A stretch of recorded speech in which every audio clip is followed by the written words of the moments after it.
వార్తల వివరాలు చూస్తే ఉగ్రవాదం, హింసపై భారతీయులు అందరూ ఒకేలా స్పందించాలని ఉప ముఖ్యమంత్రి పవన్ కళ్యాణ్ పిలుపునిచ్చారు.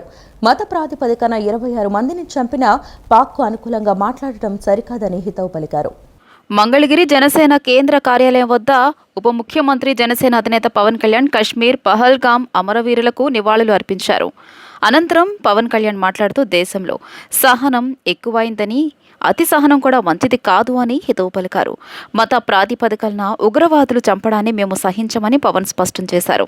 మత ప్రాతిపదికన 26 మందిని చంపిన పాక్కు అనుకూలంగా మాట్లాడడం సరికాదన్నారు. పహల్గాం ఉగ్రదాడి ఘటనలో జనసేన కార్యకర్తను కోల్పోయామని చాలా బాధాకరమన్నారు. ఉగ్రవాదులు గుర్తింపు కార్డు అడిగి కాల్చి చంపడం చాలా దారుణమన్నారు. బొట్టు వల్ల తీవ్రవాదులకు దొరికిపోయామని మధు భార్య చెప్పారు అని తెలియజేశారు. ఉగ్రవాదులు ఎంత క్రూరంగా చంపారో మనకి అర్థమవుతుందన్నారు. కశ్మీర్లో జరిగితే ఆ ప్రకంపనలు మనకు తగిలాయన్నారు. దేశ సరిహద్దు నియంత్రణ వద్ద భారత సైనికులు విధులు చేయడం చాలా కష్టతరంగా మారిందన్నారు. ఇలాంటి విషయాలపై ఓట్లు, సీట్ల కోసం మాట్లాడకూడదు అన్నారు. ఎప్పటికీ కశ్మీర్ భారత్లో భాగమే అన్నారు. ఉగ్రవాదులను సమూలంగా ఏరి పారేయాలని దేశమంతా మీకు ఎప్పుడు మా మద్దతు ఉంటుందని స్పష్టం చేశారు. భవిష్యత్తులో ఇలాంటి ఘటనలు పునరావృతం కాకుండా కఠిన చర్యలు తీసుకోవాలన్నారు. మోడర్న్ డ్రెస్సెస్ బొట్టు పెట్టుకోకూడదా అని అంటే, ఆ సంఘటనకి ముందు సరిగ్గా ఒక 20 అరగంట ముందు బొట్టు పెట్టుకున్నారంట. ఆవిడ చెప్తుంది ఏంటంటే, బొట్టు పెట్టుకున్న తర్వాత నేను కాదని కూడా అబద్ధం కూడా చెప్పలేం కదా, తప్పించుకోవడాకన్నా అలా దొరికిపోయాం మేము. ముందు అరుపులు వినిపించినాయి, తుపాకీ శబ్దాలు వినిపించినాయి, కింద పడుకున్నాం, నా చేయి కూడా పట్టుకున్నాడు, పిల్లలు కొంచెం దూరంగా ఉన్నారు. ఇదంతా కుటుంబం దాదాపు అలాగే ఆ గ్రౌండ్ లో దాదాపు ఆ ఏరియాలో 400 నుంచి 500 మంది ఉండిపోయారు టూరిస్టులు.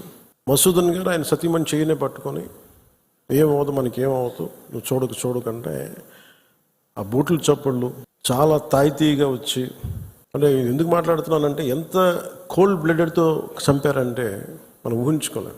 అంటే షికారుకు వచ్చినట్టుగా వచ్చి వేటాడి వెళ్ళిపోయారు మనుషుల్ని. మనకి ఏమవ్వదు అని అలా అంటుంటే బూట్ల శబ్దాలు ఆగినాయి.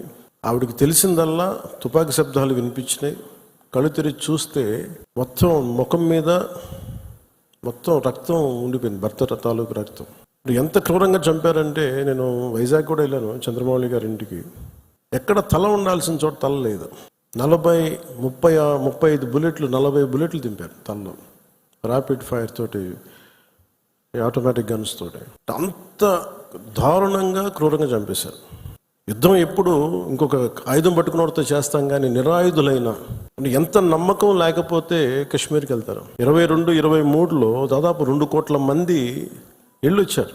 అది ప్రెసిడెంట్ పాలన ఉన్నంతకాలం వచ్చారు. మొన్న పాలన మారగానే అప్పటికి చాలాసార్లు ఎన్నికలు ఇంకా సంసిద్ధంగా లేదు కశ్మీర్ అని చెప్పినా గానీ కొన్ని పరిస్థితుల వల్ల కుదరలేదు. మెగా డిఎస్సీకి సమయం దగ్గర పడుతుండటంతో అభ్యర్థులకు విద్యాశాఖ మంత్రి నారా లోకేష్ పలు సూచనలు చేశారు. డిఎస్సీ ఆశావహులు పరీక్షలపై దృష్టి కేంద్రీకరించి నిబద్ధతతో ఉండాలన్నారు. మెగా డిఎస్సీకి సమయం దగ్గర పడుతుండటంతో అభ్యర్థులకు విద్యాశాఖ మంత్రి నారా లోకేష్ పలు సూచనలు చేశారు. డిఎస్సీ ఆశావాహుల పరీక్షలపై దృష్టి కేంద్రీకరించి నిబద్ధతతో ఉండాలన్నారు. దరఖాస్తుల అప్లోడ్ సమయంలో ముఖ్యమైన విషయాలు జాగ్రత్తగా పరిశీలించుకోవాలన్నారు. డిఎస్సీ ఆన్లైన్ దరఖాస్తు పార్ట్ 2 కింద సర్టిఫికెట్లను అప్లోడ్ చేయడం ఇప్పుడు ఐచ్ఛికమని తెలియజేశారు. సర్టిఫికెట్ ధృవీకరణ సమయంలో అసలు సర్టిఫికెట్లను సమర్పించాలని వెల్లడించారు. డిఎస్సీ అర్హత కోసం గ్రాడ్యుయేషన్, పోస్ట్ గ్రాడ్యుయేషన్ మార్కుల ప్రమాణాలు టెట్ ప్రమాణాలకు అనుగుణంగా ఉన్నాయని తెలిపారు. అభ్యర్థుల అంకితభావం, వివరాలపై శ్రద్ధ విజయానికి మార్గం సుగమం చేస్తాయని వ్యాఖ్యానించారు. ప్రధాని మోడీ పర్యటనకు సంబంధించిన ఏర్పాట్లు 90% పూర్తయ్యాయని, రేపు ఉదయం కల్లా మిగతా పనులు పూర్తవుతాయని ఏపీ పురపాలక పట్టణాభివృద్ధి శాఖ మంత్రి పి నారాయణ స్పష్టం చేశారు. గత ప్రభుత్వ విధ్వంసకర విధానాల వల్లే రాజధాని పనులు పునఃప్రారంభానికి ఇంత సమయం పట్టిందని మంత్రి అన్నారు. 3 ఏళ్లలో పనులు పూర్తి చేస్తామని పునరుద్ఘాటించారు. ప్రధాని పర్యటన ఏర్పాట్లపై సచివాలయంలో సమావేశమైన మంత్రులు, అధికారులు సమావేశమయ్యారు. ఈ సమావేశంలో మంత్రులు Narayana, Anagani Satyaprasad, nodal officer Veerapandian, law and order ADG Madhusudan Reddy, Guntur SP, collector NTR, జిల్లా కలెక్టర్, ఇతర అధికారులు పాల్గొన్నారు. అనంతరం మంత్రి నారాయణ మాట్లాడుతూ ప్రధాని పర్యటనకు సంబంధించి రేపు ఉదయానికల్లా అన్ని ఏర్పాట్లు పూర్తి చేయాలని ఆదేశించినట్లు తెలియజేశారు. ప్రధాని సభకు వచ్చే ప్రజలకు అవసరమైన తాగునీరు, తగిన ఆహారం ఏర్పాట్లు చేయాలని అధికారులకు తగు సూచనలు చేశామన్నారు. గత ప్రభుత్వ విధ్వంసకర విధానాల వల్లే రాజధాని పనులు పునఃప్రారంభానికి ఇంత సమయం పట్టిందని మంత్రి అన్నారు. 3 ఏళ్లలో పనులు పూర్తి చేస్తామని పునరుద్ఘాటించారు. అమరావతి రాజధాని పునర్నిర్మాణానికి పనులకి శంకుస్థాపన చేయడానికి ప్రధానమంత్రి మోడీ విచ్చేస్తున్న సందర్భంగా ఏర్పాటు చేసిన భారీ బహిరంగ సభకు ప్రజలు స్వచ్ఛందంగా తరలి రావడానికి సిద్ధంగా ఉన్నారని విజయవాడ ఎంపీ కేశినేని శివనాథ్ అన్నారు. పశ్చిమ నియోజకవర్గంలో 60,000 మందికి పైగా వెళ్లేందుకు అన్ని ఏర్పాట్లు చేసినట్లు తెలిపారు.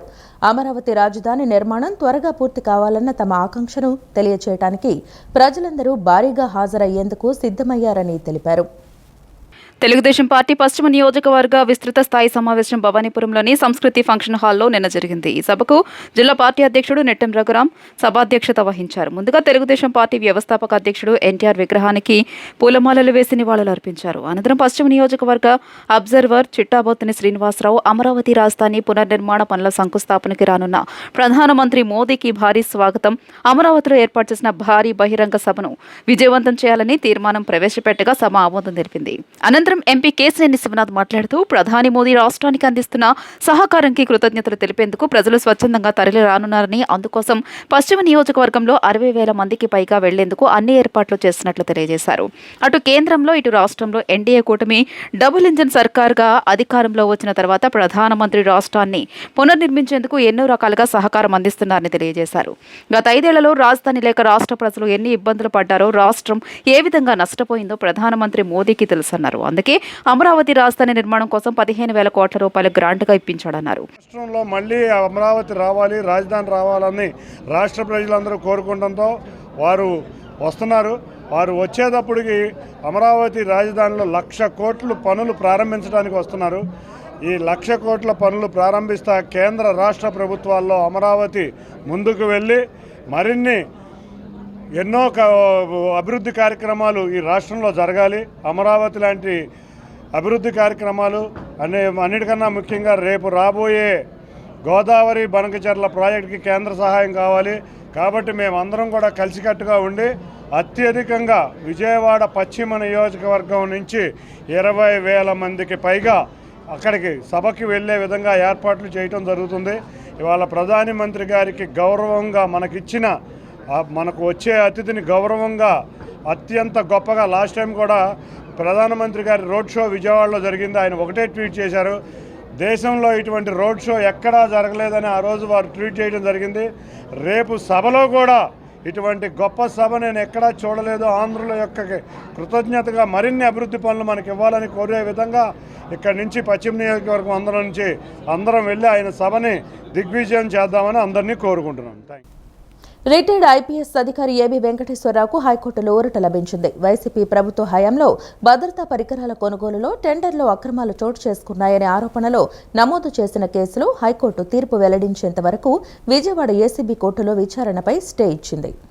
రిటైర్డ్ ఐపీఎస్ అధికారి ఏబీ వెంకటేశ్వరరావుకు హైకోర్టులో ఊరట లభించింది. వైసీపీ ప్రభుత్వ హయాంలో భద్రతా పరికరాల కొనుగోలులో టెండర్లో అక్రమాలు చోటు చేసుకున్నాయన్న ఆరోపణలో నమోదు చేసిన కేసులో హైకోర్టు తీర్పు వెల్లడించేంత వరకు విజయవాడ ఏసీబీ కోర్టులో విచారణపై స్టే ఇచ్చింది. తనపై కేసును కొట్టేయాలంటూ వెంకటేశ్వరరావు దాఖలు చేసిన క్వాష్ పిటిషన్పై తీర్పును రిజర్వ్ చేసింది. నిఘా విభాగాధిపతిగా పనిచేసే సమయంలో భద్రతా పరికరాల కొనుగోలు టెండర్ వ్యవహారంలో ఆరోపణలతో 2021 మార్చిలో ఏసీబీ తనపై నమోదు చేసిన కేసును కొట్టేయాలని కోరుతూ సీనియర్ ఐపీఎస్ అధికారి ఏబీ వెంకటేశ్వరరావు 2022లో హైకోర్టులో వ్యాజ్యం వేశారు. పిటిషనర్ తరపు సీనియర్ న్యాయవాది బి ఆదినారాయణరావు వాదనలు వినిపించారు. భద్రతా పరికరాల కొనుగోలు ప్రక్రియను ప్రారంభించిందని అప్పటి డీజీపీ అన్నారు. కొనుగోలు కమిటీ, సాంకేతిక కమిటీలను ఏర్పాటు చేసింది డీజీపీయే. డీజీపీ కోరిన మేరకు ఆయా కమిటీలో సీనియర్ అధికారుల పేర్లను మాత్రమే పిటిషనర్ సూచించారని తెలియజేశారు. అధికార హోదాను అడ్డుపెట్టుకుని ఆ కమిటీల నిర్ణయాలను ప్రభావితం చేశారనడానికి ఎలాంటి ఆధారాలు లేవన్నారు. భద్రతా పరికరాల కొనుగోలుకు ₹1 ఖర్చు చేయలేదని కోర్టుకు తెలియజేశారు. అలాంటప్పుడు అనుచిత లబ్ధి పొందే ప్రశ్న ఉత్పన్నం కాదన్నారు. పాలిటెక్నిక్ కళాశాలల్లో ప్రవేశానికి ఈ నెల 30న నిర్వహించే పాలిసెట్ 2025కు అన్ని ఏర్పాట్లు పూర్తి చేసినట్టు జిల్లా కోఆర్డినేటర్ డాక్టర్ ఎం విజయసారథి వెల్లడించారు. ఎన్టీఆర్ జిల్లాలో 18 కేంద్రాల్లో 7,607 మంది విద్యార్థులు హాజరు కానున్నారని చెప్పారు. పరీక్షకు అర్హత పొందిన అభ్యర్థులను ఆయా కేంద్రాల్లోకి ఉదయం 10 గంటల నుంచి అనుమతిస్తామని ఆయన వెల్లడించారు. ఎన్టీఆర్ జిల్లాలో 2 ప్రభుత్వ 13 ప్రైవేటు పాలిటెక్నిక్ కళాశాలల్లో ప్రవేశానికి వివిధ ట్రేడుల్లో అందుబాటులో ఉన్న దాదాపు 3,920 సీట్లకు పాలిసెట్ 2025 ఈ నెల 30న నిర్వహించేందుకు అధికారులు సన్నాహాలు చేస్తున్నారు.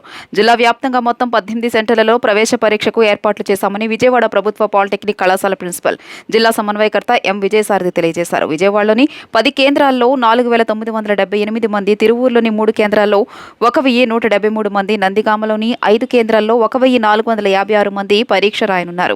పరీక్షకు అర్హత పొందిన అభ్యర్థులను ఆయా కేంద్రాల్లోకి ఉదయం 10 గంటల నుంచి అనుమతిస్తామన్నారు. పరీక్ష ఉదయం 11 నుంచి మధ్యాహ్నం 1 గంట వరకు నిర్వహిస్తారు. 1 నిమిషం ఆలస్యంగా వచ్చిన అభ్యర్థులను అనుమతించమని పేర్కొన్నారు. ఇప్పటికే సాంకేతిక విద్య, రెవెన్యూ, పోలీసులు, విద్యాశాఖల నుంచి పరిశీలకులను నియమించినట్లు తెలియజేశారు. ప్రవేశ పరీక్షకు ఆన్లైన్లో రిజిస్ట్రేషన్ చేయించి ఫీజు చెల్లించడంలో విఫలమైన అభ్యర్థులు తమ సమీప హెల్ప్ లైన్ కేంద్రాన్ని సంప్రదించి హాల్ టికెట్ డౌన్లోడ్ చేసుకునే వెసులుబాటు కల్పించామని ఆయన తెలియజేశారు. 25-26 విద్యా సంవత్సరానికి గాను పాలిటెక్నిక్ కళాశాలలో ప్రవేశం కొరకు నిర్వహించే పాలిసెట్ 25 ప్రవేశ పరీక్ష విజయవాడ ఎన్టీఆర్ జిల్లాలో మొత్తం 18 పరీక్షా కేంద్రాల్లో జరుగుతుంది. 3 పట్టణాల్లో నందిగామ, తిరువూరు, విజయవాడ. మొత్తం విజయవాడలో కేంద్రంలో 4,978 మంది, ఎన్టీఆర్ జిల్లాలో మొత్తము 6,000 పైచీలకు మంది 7,000 విద్యార్థులు హాజరవుతున్నారు. ఉదయం 10 గంటల నుండి విద్యార్థుల్ని పరీక్షా కేంద్రంలోకి అనుమతిస్తారు. 11 గంటలు దాటిన తర్వాత 1 నిమిషం కూడా ప్రవేశానికి అనుమతించబడరు. 11 నుంచి 1 గంట వరకు పరీక్ష నిర్వహించబడుతుంది. ఆల్రెడీ హాల్ టికెట్లు డౌన్లోడ్ చేసే వెసులుబాటు సాంకేతిక విద్య బోర్డు కలిగించింది. ఎవరైనా ఫీజు పేమెంట్ ఫెయిల్యూర్ అయిన వాళ్ళు ఎవరైనా ఉంటే వాళ్ళకు కూడా హాల్ టికెట్ జనరేట్ చేసిన వెసులుబాటు బోర్డు వారు కల్పించున్నారు. కాశ్మీర్లో జరిగిన ఉగ్ర దాడిని ప్రతి ఒక్కరూ ముక్త కంఠంతో ఖండించాలని lions club of Vijayawada jubilee Haritha సభ్యులు కోరారు. అందమైన కాశ్మీర్లో ఉగ్రవాదులు నరమేధం సృష్టించారని మండిపడ్డారు. ఈ దుశ్చర్యపై కేంద్రం కఠిన చర్యలు తీసుకుని ఉగ్రవాదాన్ని అణచివేయాలని కోరారు. కాశ్మీర్ పహల్గాంలో జరిగిన ఉగ్ర దాడిని ఖండిస్తూ Lions club of Vijayawada jubilee హరిత ఆధ్వర్యంలో ఇందిరాగాంధీ స్టేడియం వద్ద శాంతియుత నిరసన కార్యక్రమం చేపట్టారు.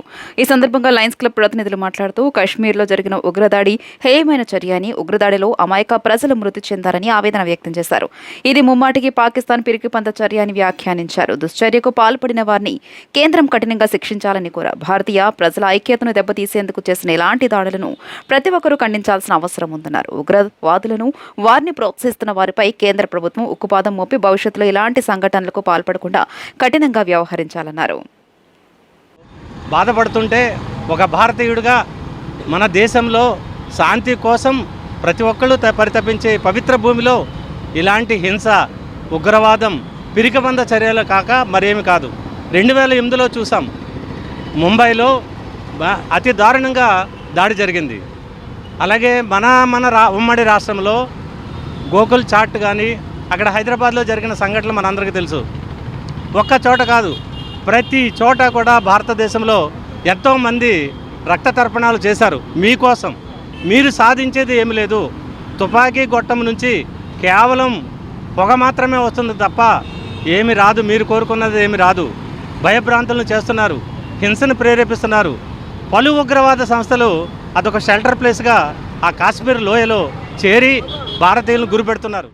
నిరసన తెలియజేయటమే కాదు, ఇది చాలా చాలా అమానుషం, బాధాకరమైన దినంగా భావిస్తూ ఈరోజు మా లయన్స్ క్లబ్ ఆఫ్ హరిత జూబ్లీ హరిత వాళ్ళు నిర్వహిస్తున్న ఈ ర్యాలీని కూడా మేమందరం కూడా బాధా దుఃఖపదంతో మేము ఎంతో కొంత ఒక నిరసన తెలియజేయాలనే ఒక ఉద్దేశంతో మేము ఈ నిరసన తెలియజేస్తున్నాం.